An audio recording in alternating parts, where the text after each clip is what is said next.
Hello everyone, I'm Brian. Today I'm going to be reacting to Spirituality and Culture India Discoveries World Nomads. So World Nomads is the channel. This is one that I requested from you guys because I was asking for some cultural stuff really.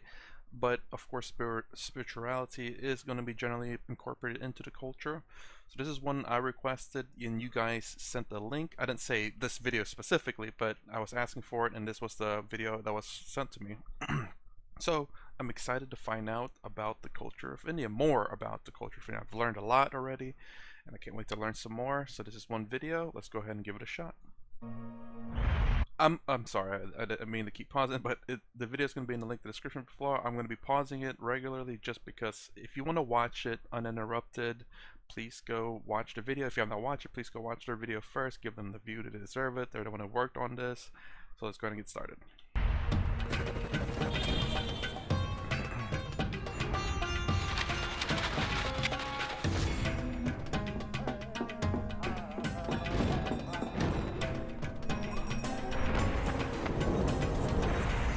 Pretty long intro there.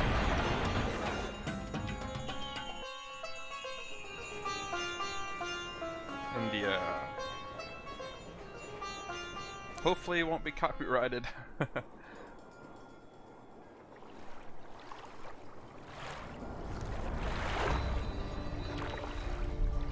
I'm in one of the world's oldest living cities. This is Varanasi. It's rightfully called the spiritual capital of India. And central to this city is the mighty Ganges River. A little loud for me. Mother Ganges is one of the holiest river for Hindu religion, and the Hindu people believe that if anyone will have a bathe into the Ganges river, their all sins will wash out. Yeah, and this is the one I've seen in another video where it's such a massive migration that you can actually see it from space. That is really crazy. That's really cool and crazy. The Hindu people called it Mother Ganges because the mother always take care of their son. The Ganges is like a lifeline, like an artery of Indian culture. The people do their laundry, hotels like clean some of their sheets and hang them up to dry. People wash it, and people are swimming, like doing laps. There's like kids like diving down and looking for coins that have been thrown in for good luck. Coming here and observing how busy the river is, you can see that a lot gets released into it, which probably means it's quite polluted. How do you feel about swimming? We are talking about the Hindu religion, so we will not believe the Ganges river is polluted. And sometimes the people have a bathe into the river, and the water, they can drink it. I was wondering that, you know, a lot of people go there and bathe in it, and I don't know what else, you know, goes into it or what else they do there. That's just something like the waters where I live close by a body of water, and well, it's not necessarily bad. It's not exactly like it's polluted by the people, but it's just because of a certain thing. It's kind of it's like it's not bad. I don't know how to explain it, but yeah, I was kind of curious about that. It's hard to describe what I'm talking about. This city is dedicated to Lord Shiva, and Lord Shiva is the destroyer of the universe. So as the city of Lord Shiva, what happens here?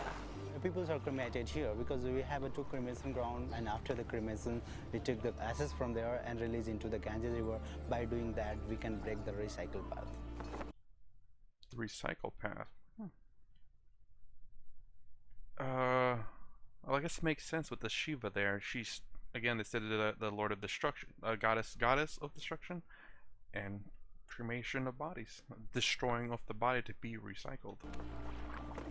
In the West, death is kind of a bit of a taboo subject. We don't talk about it very much, and we Really? Okay. certainly don't do funerals in public. Actually, we are I mean, it's not exactly. It's not exactly like everyone's invited. It's a time of mourning for the family and a private time for them and invited guests. I wouldn't say that, you know, everyone's welcome. It's not like a party. talking about Hindu religion, so we are performing the cremation in open area so that the people can know about the truth of life. Well, death is part of life, and it is the truth of life. Oh. So going to the cremation ground was really interesting. Thought it might be confronting, seeing, you know, dead bodies being cremated out in the open. Okay, yeah, I was gonna And there's ask no about that. grief, which is really Oh, odd for okay. us, right? There's no one crying, there's no one upset. This is a normal part of life. Like, it definitely changes your perspective. It is, well, this is the truth though. It is part of life. You know, there's no avoiding it. Yeah, there's just no avoiding it. And people, they believe in the 5 elements, so it has to be out in the open sky. 5 elements: earth, water, wind, air, and light. I don't know what the 5th one is. I thought it was 4. At least that's what I'm familiar with: earth, water, wind, and fire. If she doesn't let me know what the 5th one is, let me know. I'm assuming life or death, maybe, or destruction. I don't know. They have to get a holy fire. They can't bring their own flame. And we met the lady that is the keeper of this holy flame, and it's in her family for generations, and she's pretty fierce, very gentle but pretty fierce. And so we went to her house and they were like, no, she's not here, sorry, she's gone away for a few days. And then we asked her son, well, maybe would you explain why people use a special flame?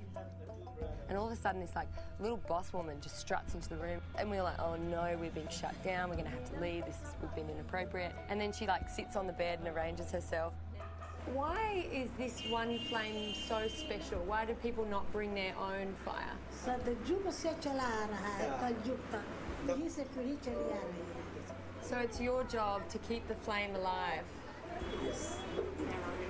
नहीं, हम लोग कहते हैं कि डरो मत, यही गति तो सबका होगा. उसको तो निश्चित है कि उसको जाना है, वहाँ रहेगा नहीं. हम भी आज या कल जब भी आ जाएगा चले जाएगी. जिसका अंत हो जैसे भी या जैसे भी मरे. Thank you very much. We really appreciate it. Thank you. So I think this is a city where, yeah, while it's about death, this is where you'll learn about life. Because death is part of life. Sadhu is one of the holiest person in Hindu religions, and this city is dedicated to Lord Shiva. So they are devotee of Lord Shiva. They are painted their body with the white colors. That is not color. That is the essence. They took it from the cremation ground. And also sometimes we can see sadhus having one kind of tobacco. We call it ganja. Does everyone else smoke, or it's not okay? Only the sadhus. If anyone others are having ganja in front of the police, they will catch it and send to prison. Wow. Let me know if is that true today, or have they laxed that a bit? I'm just wondering. Because, I mean, I don't know when this was made, and just because it was posted on YouTube a certain date, it could be very well be older, and maybe these kind of thing might be just maybe waning in terms of the strictness of the rules. I lit my lamp to take it down to the river Ganges and release it to say goodnight and pray. Blessed me with holy water and just disappeared into the crowd. Or like in this process of, you know, gratitude. It would be really cool, honestly. If I ever go over there, I definitely would love to try to partake to as many events as I can to be able to experience the culture of India. To be able to do that too, that'd be so awesome. To have I'm assuming a older person will have to light that fire for you, and then to trek down to the river. Well, it's an ocean, right? Or is it a river? For the river, and then they have this festival every night called the Arty festival, like the ceremony of saying goodnight to Mother Ganges and thank you for the day, and pretty much we'll see you tomorrow. It's really beautiful, and like we just got swept, like the river festival of colour and sound and incense and candles, and it really does overtake you and you get lost and the hours go by. That's some big massive candle or a lamp she was holding up. And I was looking for somewhere to sit, and there was just these beautiful women in very vibrant coloured saris. That's one thing I will say. I love the outfits. They're so nice. Like a photograph, a postcard. And it was right in the middle of them. And she got part of her sari and she just laid it over my head. And the whole arty, which goes for a long time, I was one of them. They just included me. The colours, you want to eat them. They're so juicy, so rich, because it is crazy and full on. And you're walking, you got to watch your step, and then there's these women. And they're so elegant and beautiful, and they're in the most vibrant coloured saris you can ever imagine, and they always look $1 million. So in one video, I can't remember what it was. They were talking about it was a react to India on my playlist. It's a recent one. They're talking about Westerners just taking picture of the poor in India. They do it all across the world. You know, you have Westerners that take pictures of just poor people in India, and generally they're gonna post it on their Twitter or whatever, and say, "Oh, look, I'm helping out poor people" or whatever. And it's really weird though to take pictures without permission. But stuff like this, it's a little bit different in my opinion. It's just, although you still should still ask if you're taking a picture of specific people, but if you're taking a picture of like a group of everything, like a whole bunch of people, not specifically a group of people, because it's nice to see just everyone. It's, I don't know how to describe it. It's kind of like a scenery. I'm not You're not taking a picture of a specific people, but the scenery with everyone there with the colorful clothes and everything, it's hard to ask permission of like 1,000 people, you know. So I understand at that point to take a picture because it's just all beautiful, but to go up to like three groups of people and take their picture in front of their face, that is not right. It's not illegal, but still, you know, when you take a picture of specific people, you generally want to ask their permission. But I just wanted to bring that up. I don't know why. Because I would be taking a picture there, and I did see a lot of people taking pictures there, you know. It's a very festive event, very colorful, vibrant, and really nice. I wanted to see the silk being woven. We went to this like little part of town, and it was like walking into another country. And there's a Muslim Yeah. Oh, compared to India. I was going to say, yeah, you're in another country, obviously. But it meant like in India itself. call to prayer, and it's like this soundtrack. Like the little alleyways, and you can hear this gadunk, gadunk, gadunk, gadunk. We're kind of getting these little glimpses through these shuttered windows, and we walk through the first door, and I can't even explain the machinery. It's like spider web, you know. It's like it's thinner than my hair. But just seeing it like coming to life, this is more intricate than I could have ever imagined, and I think we take this kind of artisanship for granted. And like one of the strands broke and everything stopped, and the guy immediately went and found which one of the 100 bolts of silk it was coming from, tied it up and continued. We come to another place. I mean, hey, one strand, that is, especially how thin those things are, that dude has a good eye. This is where they Took all are to find making that. patterns. Cardboard pattern with hole punches in it. To make a beautiful like eagle or a lotus. Then we went around to the next little place, and it was like a pulsing, pumping room. It's weird for her to describe it. Oh yeah. I'm sorry, hold on. I have to go back to where's that one lady? This one. Oh, that is so crazy. The machine is, I think, going back and forth, and you have to do something with your hands in there, I believe. Again, I think that's something a long time ago that I remember reading or seeing. It's, you can get your hands smashed in that. Let me actually play that back again.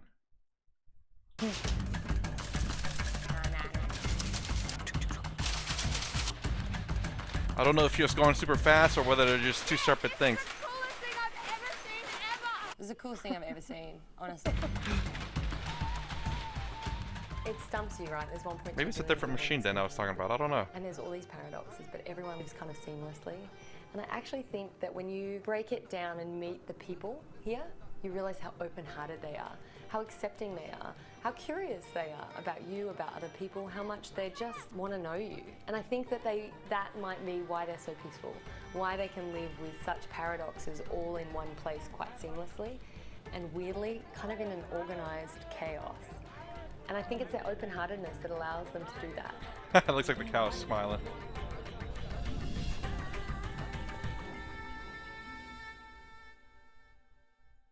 Okay, so did I learn anything from this one? A little bit. There are a few things in there that I did that I've learned. I knew already a lot of that, but the few things that I did see in there that I do want to do that I have to add to my list of things to do, which is the lantern, or I'm sorry, the candle in the river. That is definitely a must to be able to again experience it, and also go there to experience the festivals at night. Apparently, it says happens every day. She mostly talked about I guess the river mostly, and definitely have to see that. Go there, go there at night, do the candle there. There's a lot of things to do there, and then to better experience just the culture around that area, especially hopefully food, food over there. What else? Went through a lot of shops and stuff, textile and silk and all that, which I'm quite familiar with those already.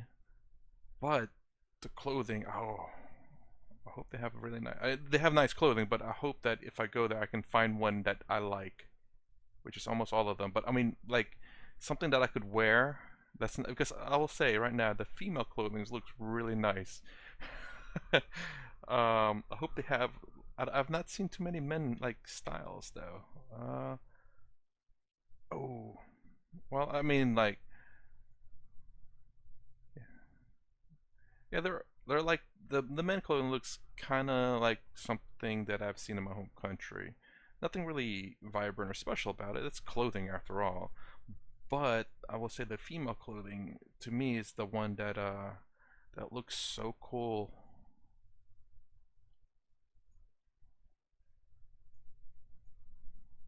Yeah, men, looks like men just have typical clothing for the most part. Practical, I suppose. I don't know.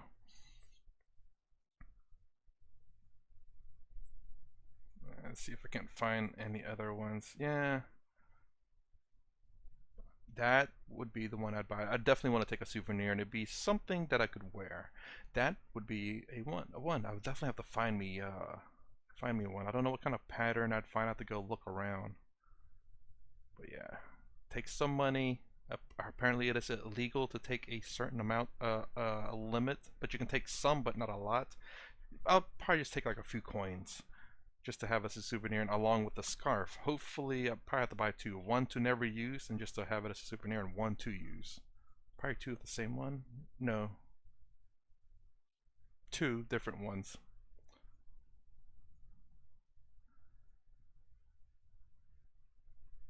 All right. I think that's it. That's all I have to say. Yeah, it's. Let's see the festivals. Yeah, like this right here, really cool. So colorful. I see a lot of that, and the patterns are so nice too. I definitely actually have to buy a few of them to give to some family members as well.